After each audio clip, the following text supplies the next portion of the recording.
இப்போ அக்ரிமெண்ட்டில் மென்ஷன் பண்ணுறாங்க. ஐபிஆர்எஸ்னு ஒரு அமைப்பு இருக்குது, யாருக்கா தெரியுமா?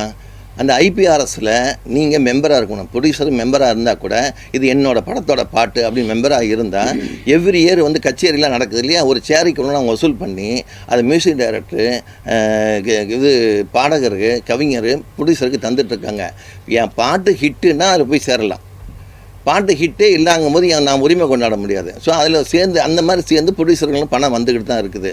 இது என்னென்னா, இப்போ நீங்கள் சொல்கிறீங்க முத்தை திருப்பதி பண்ணுறீங்க இல்லையா, இப்போ ஒரு சென்ட்ரல் கவர்மெண்ட்டில் ஒரு ஜீவோ போட்டிருக்கேன், யாருக்கா தெரியுமா? 60 வருஷத்துக்கு முன்னாடி நீங்கள் எந்த படத்தை ரீமேக் பண்ணாலும் யார்ட்டையும் ரைட்ஸ் வாங்கணும் அவசியம் இல்லை. எந்த பாட்டையும் யூஸ் பண்ணிக்கலாம்.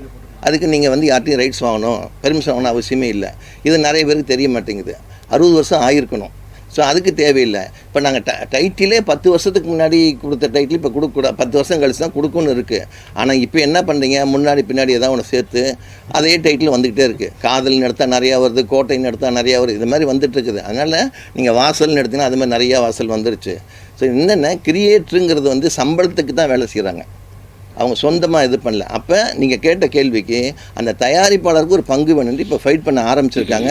அதனால் எல்லா ப்ரொடியூசர்ட்டையும் கையெழுத்து வாங்கியிருக்கிறாங்க. அது கோர்ட்டில் கேஸ் நடந்துகிட்ருக்கு. ஒரு நாள் அது ஜெயிச்சிடும்.